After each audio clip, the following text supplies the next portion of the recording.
Welcome to Real Issue Podcast. I am your host, Martel Llewellyn. Guys, if you're a Miami Heat fan, continue to like, share, comment, subscribe. Thank you for all the support. If you're an NBA fan, subscribe to the channel, and thank you for all the support. So Sean Devy, he was talking about the Miami Heat's trade talks. He said, no quote, they're trying, but they could be giving up. That's the feeling you get. All the guys they wanted, it has mostly gone wrong so far. So I will say the Miami Heat, we have very limited assets. Also, too, we have a lot of bad players and bad contracts. So Dwayne Dedmon, we had to give up a second round pick to get rid of him. We paid him like $4.7 million. He's not even worth the veteran minimum. Now, Duncan Robinson, we paid him $90 million, and ever since 2020, he's forgot how to shoot completely. Kyle Lowry, I made plenty of videos about him. He's been an uttermost disappointment.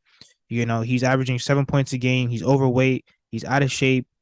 And he's not being the point guard that we thought he would be. We brought him over here to have a big impact. And at the end of the day, he's not fulfilling that. And then all of a sudden now he's having these knee issues. So we have Duncan Robinson, bad contract, Kyle Lowry, bad contract, and limited assets. And right now, this trade market has been expensive.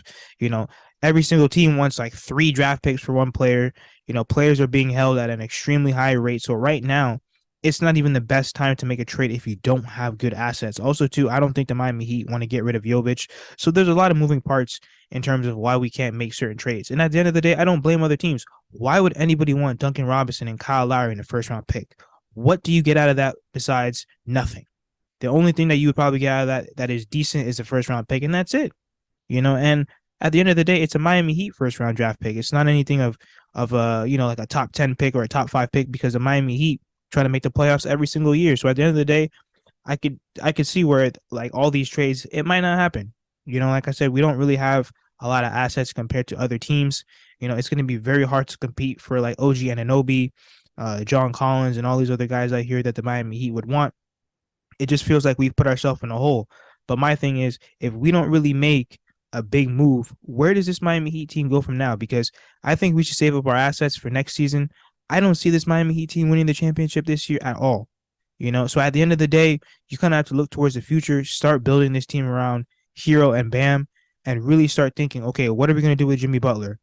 Is Jimmy Butler going to be able to win a championship on this team? All of these things we have to start thinking about if we cannot make a decent trade at the deadline to help make this team better. Because right now, we're not a title contending team. So we have to be very smart how we use our assets and don't just give up assets to get a Kelly Olynyk and all these other players that are very mid. But let me know what you guys think about the Miami Heat. What trades do you guys think are they going to make that's going to help us get guys like OG Anunoby? Do you guys think that they're going to hold on to their assets? Because a lot of guys will be available this coming summer.